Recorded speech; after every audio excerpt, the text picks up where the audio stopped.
All right, it's been 10 days since we took delivery of this new truck, and I think it's time for me to make a review and tell you what the first 10 days has been like. Right, so first, what it is. It's a Rivian R1T launch edition. It's in Rivian blue, and it's got the 22-inch sport wheels. You can get a bunch of different configurations of wheels. It's got, because it's a launch edition, it's got the tow hooks, as well as all the little bells and whistles like the upgraded audio, the heated and cool seats, right? All that stuff came in with the launch edition package, right? So first, before we do all of that, let me show you all the things that you will see in every other review. Kind of like the gimmicky things, the things that stand out, the things that are different from any other vehicle. Right, first is an all-electric vehicle. It's got 300 miles of range. There's 3 different battery sizes. This is the only size that is available right now. It is the large pack. It's 135 kilowatt hours, right?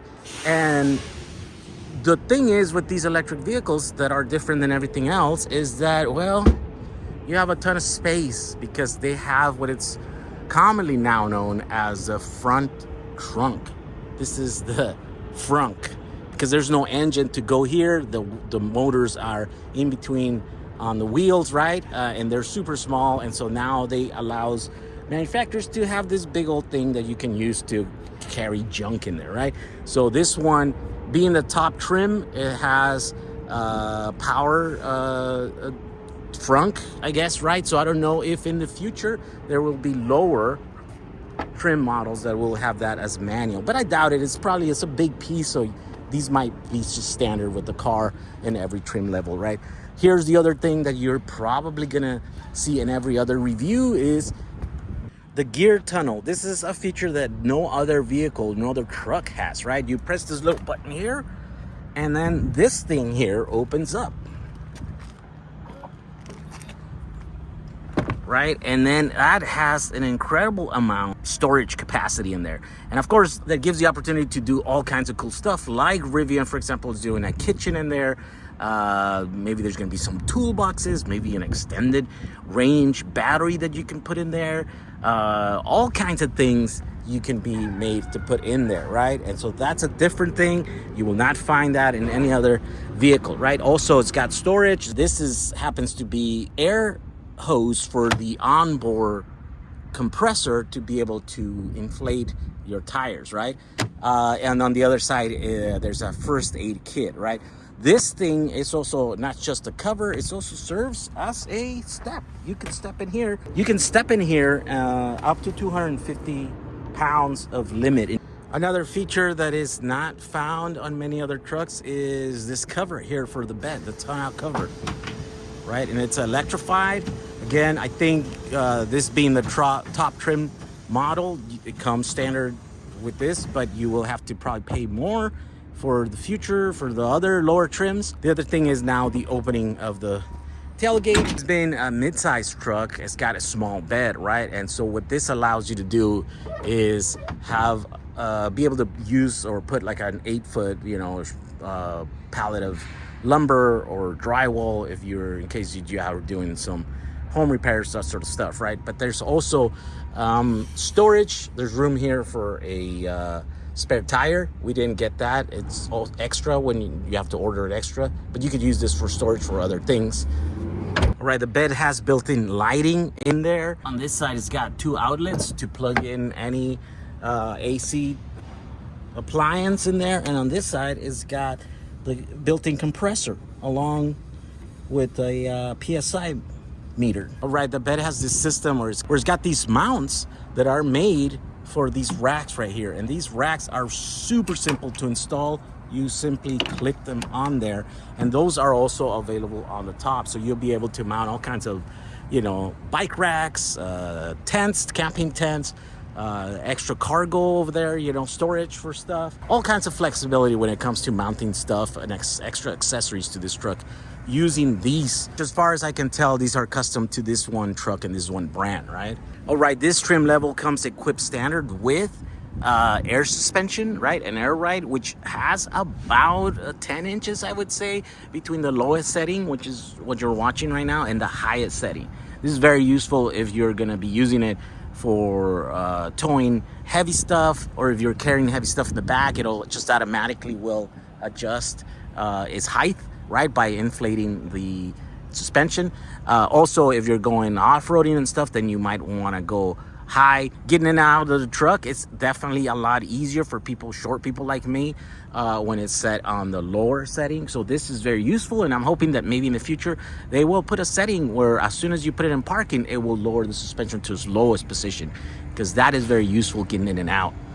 Getting in and out of the car is very easy. It's very like Tesla, right? You use a credit card like key to get in. You have to do is wave it right in front of this handle right here, or you could just use your mobile phone, right? There's also a key fob that they give you just in case you want to lend it to your friends. You just give them that, and a bracelet just in case you want to go hiking and you don't want to carry keys or phones or any of that stuff. You just wave that in there and it opens up. It opens up all the doors.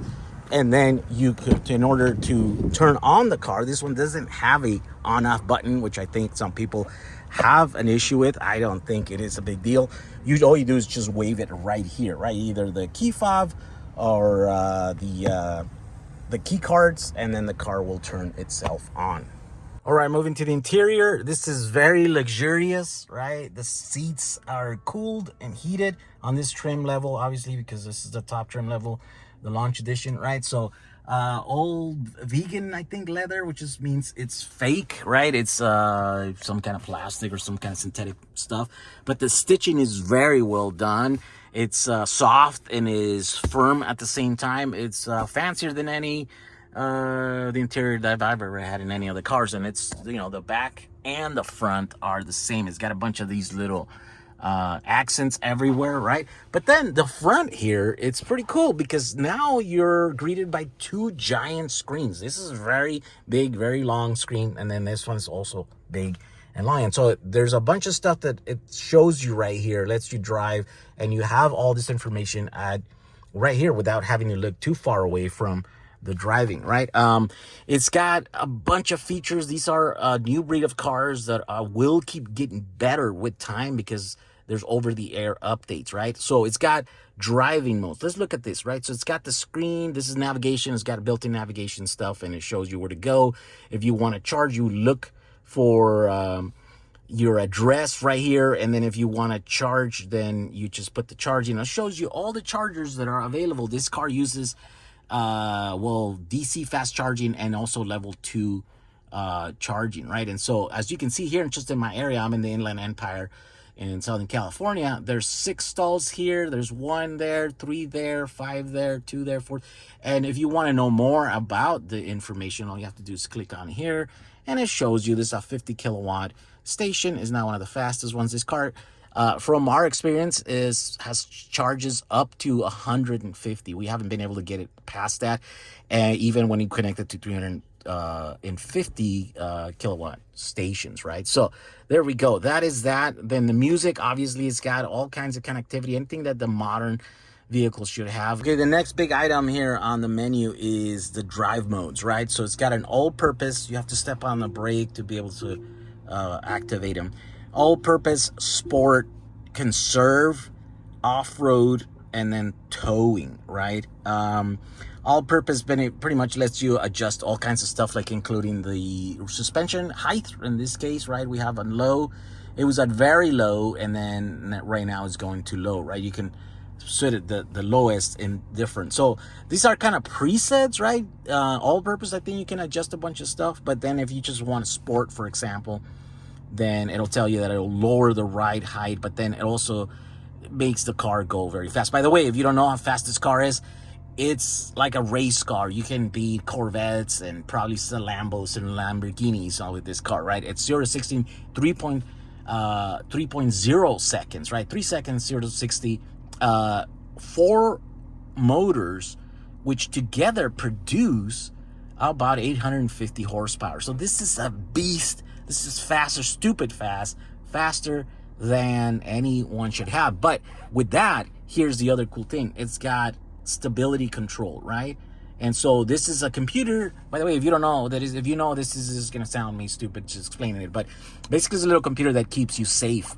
When you have that much power, the average driver would probably kill themselves, right? But this computer here, what it does is that it checks all kinds of road conditions and driving conditions. And so when you step on that gas, it gives you power, but it doesn't give you all the available power. It doesn't give you the 850 horsepower. It just gives you enough to keep traction on the road and keep you from killing yourself, losing control of the vehicle, right? And so as you're turning, then is tapering down power, or is giving you more power to be able to maneuver out of conditions that might be dangerous or not. So this computer right here is what allows you to make a car like this with a ton of power safer and not deadlier, right?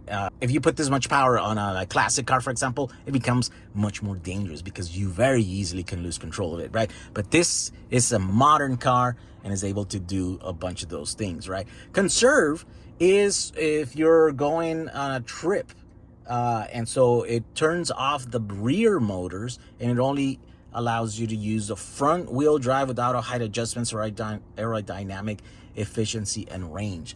So it does that. And see, here's the interesting thing.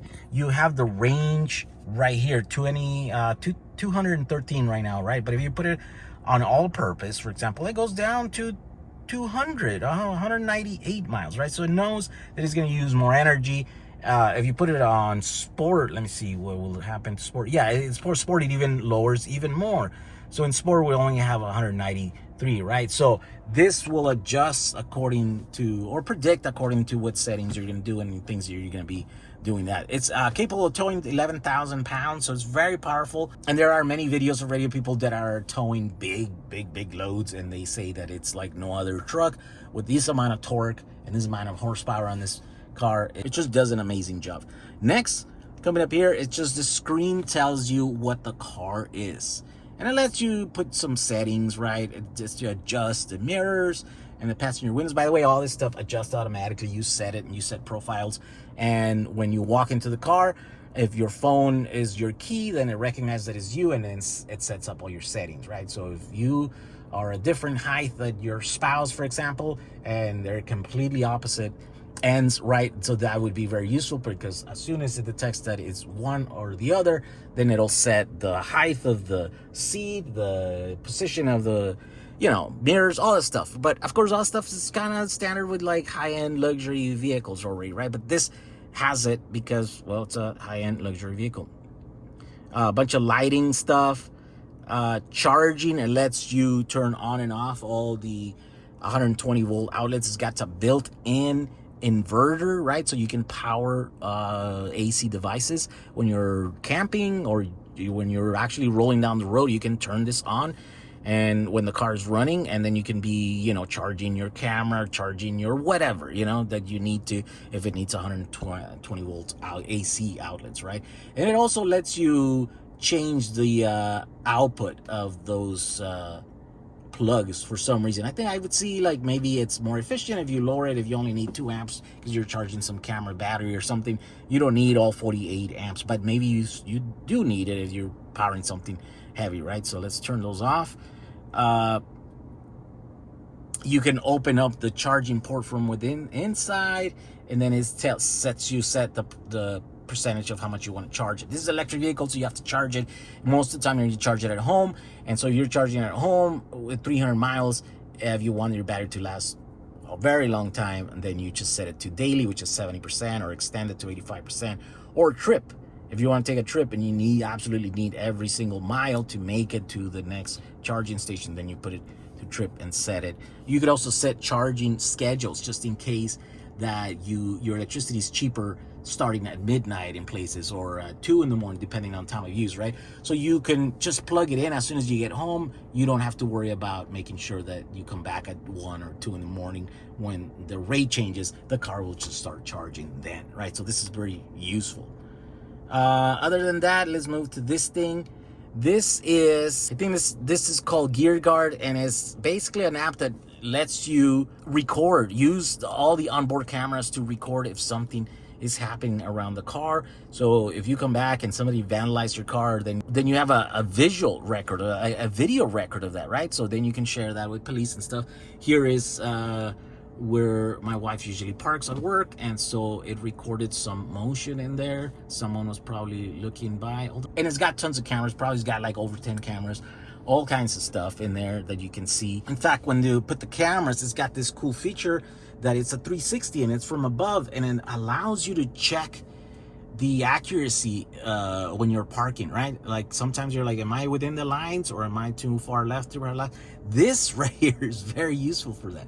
It allows you to check if you did a good job, and you can put this forward facing camera or the rear, and then it also shows you the sides. It's got cameras on the mirrors, right? So this is pretty cool, very useful for a truck of this size, right? Even though it's one of the biggest size, but I think a lot of us are gonna come from smaller cars, and to get the transition, get used to that, then this is gonna be very, very useful. Of course, like every car, it's got an owner's manual, and so if you have any questions as to anything that's happening, then you can just look at that right here.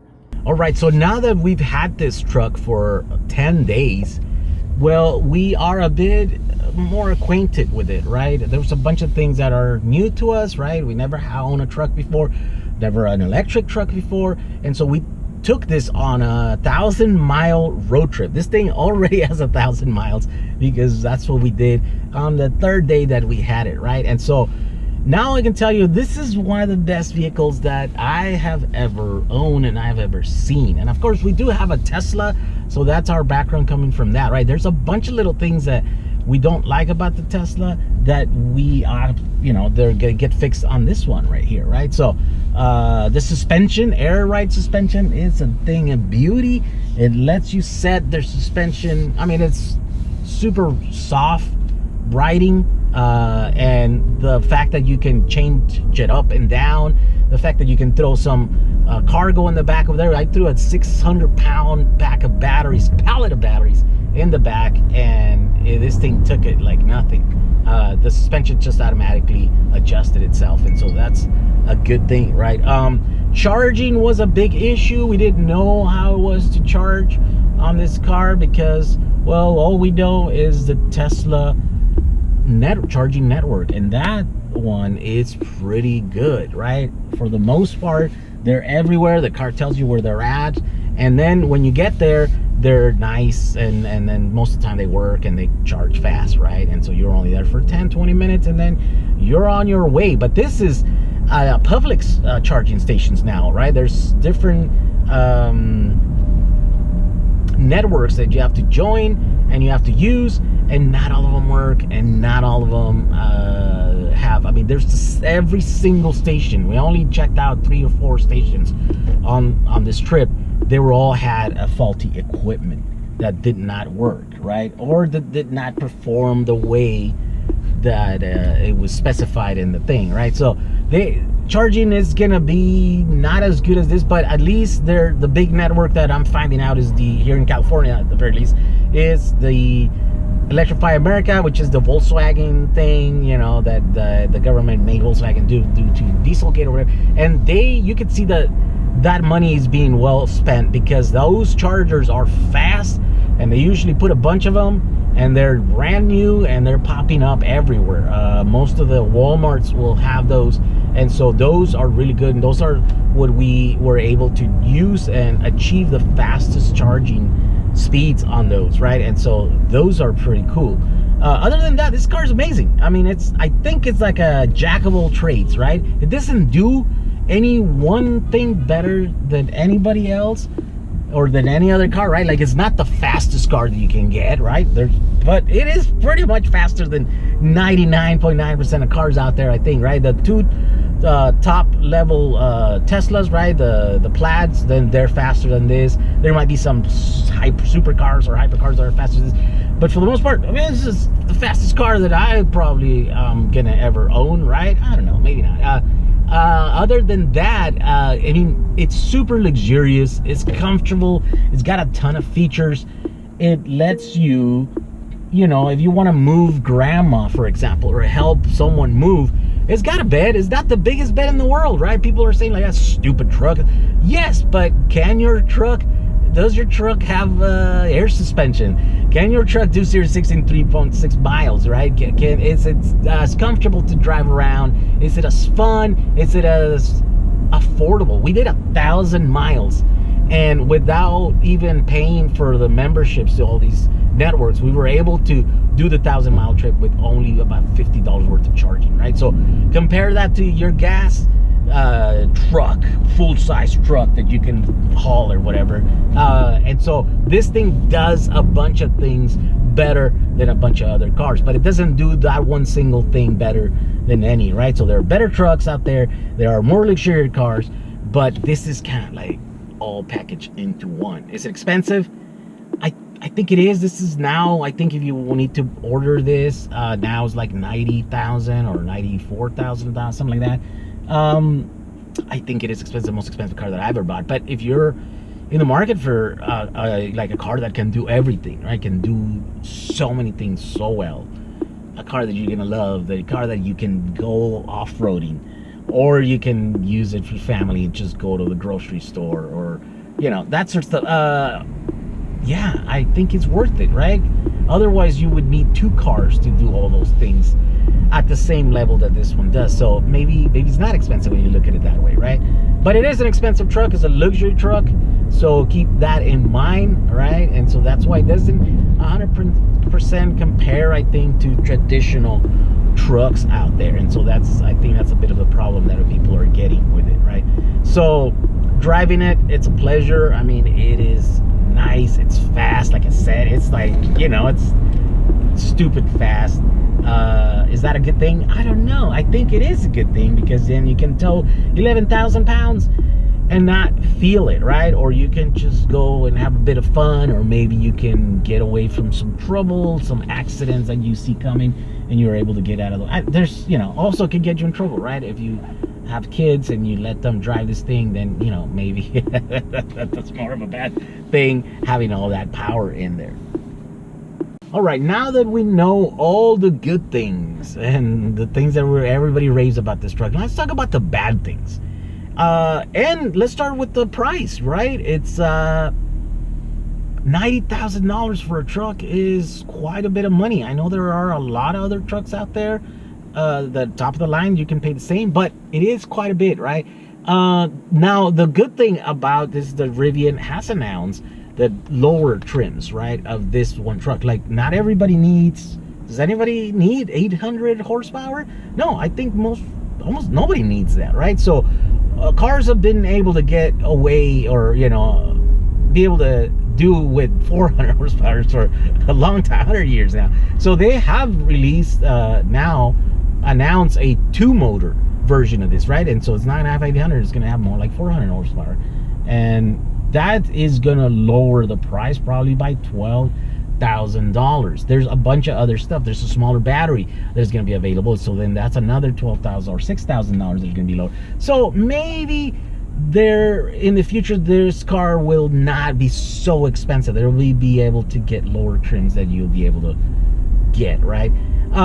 Fit and finish. Let's talk about that. This is an early production, right? This is within the first 2,000 trucks to be delivered, and there's a lot of orange peel on all this paint job that they did here. And now I know they're saying it's because of all the new paints and it's hard to get them, but I think at $80,000 to $100,000 truck range or car range, some people are really gonna care about that orange peel. They're gonna want the paint to be smooth as glass, and they're gonna want the gaps to be perfect, which they are not on this car. The gaps are a bit off here and there, right? And so I don't care about that stuff, but I know that high clientele, or clientele that are used to this level of luxury, are definitely gonna care. The key. Let's talk about the key. Using the phone as the key. That is so convenient most of the time, but at times it could be a problem. Like, for example, when it just doesn't work. You're there just looking like a dummy, screaming at your car to open up, right? Also, there's the the problem of walking away from your car while the locks are still, while it's still unlocked, right? Like it takes a few seconds, you know, maybe you are 20 feet away from the car before you hear the little chirp and it locks. If you are in a particular place where maybe there are a lot of people, someone could very easily open your door while you're walking away and then get into your car, right? There are other issues that I think about. For example, the fact that just simply walking to your car, it opens it up, right? So let's say that you're running from some danger, and then your car opens up, so you're able to quickly get in there. But then to close it, you'd have to like press buttons and look for the menu to close all your doors in your car. And so if someone's chasing you, very easily they're gonna be able to get into your car just as easy as you were able to, right? So those are just kind of some scenarios I think that could make it where maybe that's not all good. For the 99% of the time, that's going to be great. It's going to be useful for you, but then there could some problems can arise from that, right?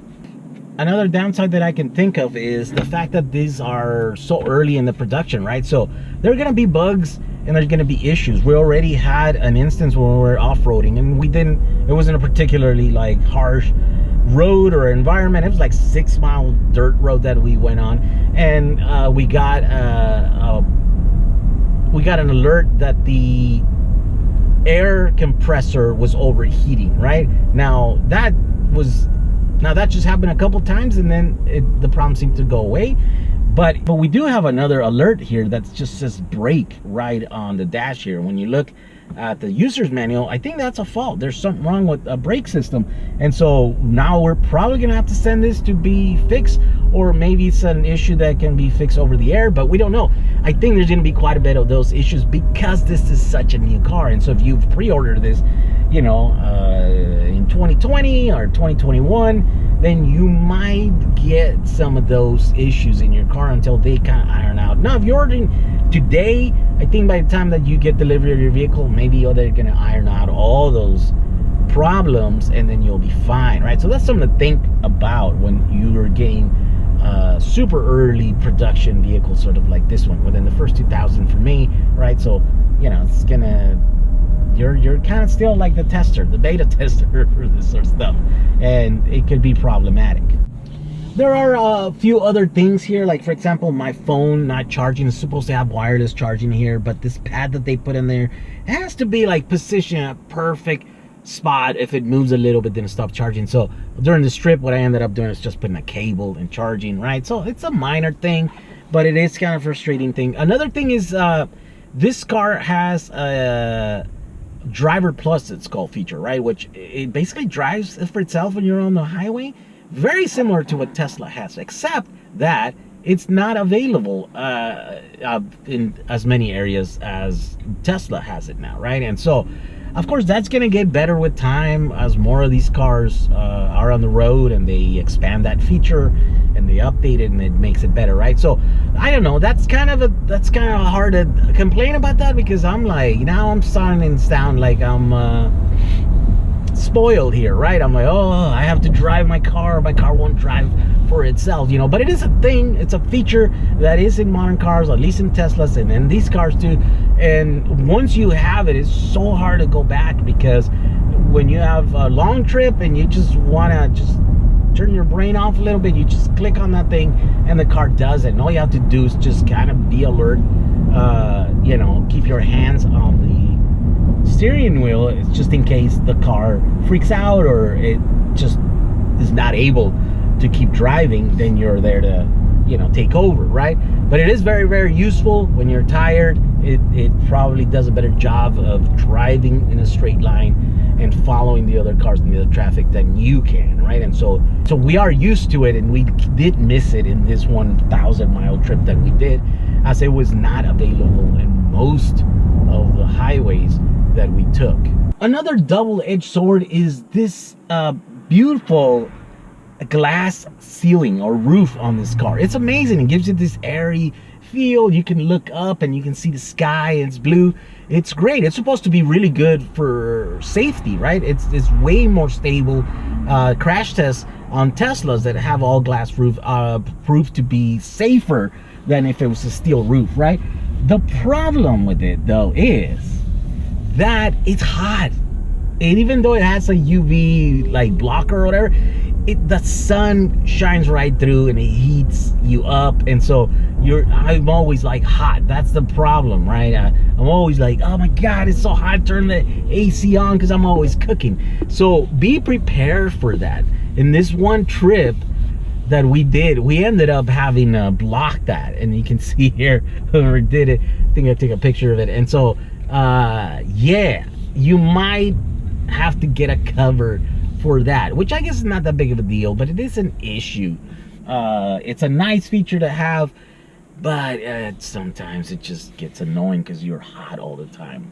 Here's the brake warning that we have on there, and we still don't know what it is.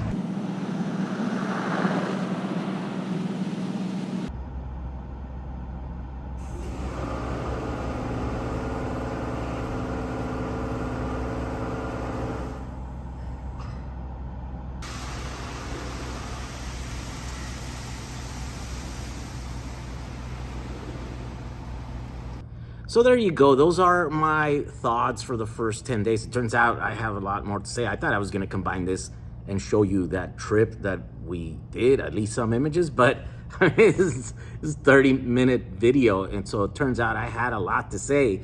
And so I'll do another video showing you that first trip that we did and all the troubles that we had charging and, you know, all that other stuff.